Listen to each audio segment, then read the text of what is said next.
Бірнеше ай бой орман өртеніп, адамдар мен жануарлар мерт болып жатқан Австралияда көптен күткен жауын жауды. Желіде австралиялықтардың жауын шашынға қуанған сәті түсірілген видео тарады.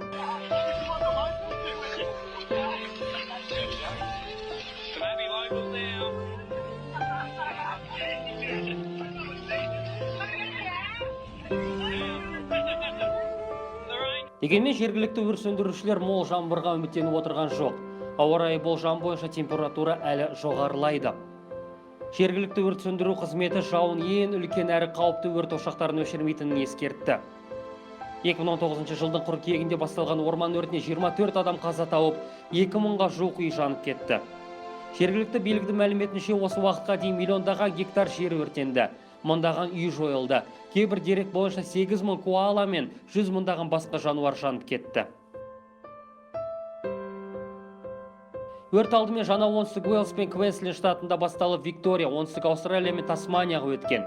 Австралияның қорғаныс министрі бұл ел тарихында болған ең ірі өрт апаты дейді.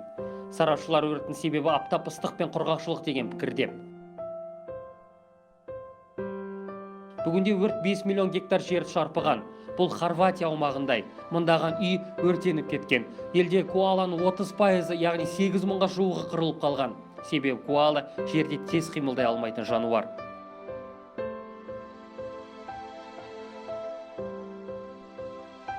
Өрттің қашан сөндірілетіні белгісіз. Бұған наразылық танытқан әлем жұртшылығы Австралия үкіметіне уәжін айтуда. Дегенмен премьер-министр Скотт Моррисон өртті сөндіруге мемлекет тарапынан 23 миллион Австралия долларының бөлінгенін хабарлады.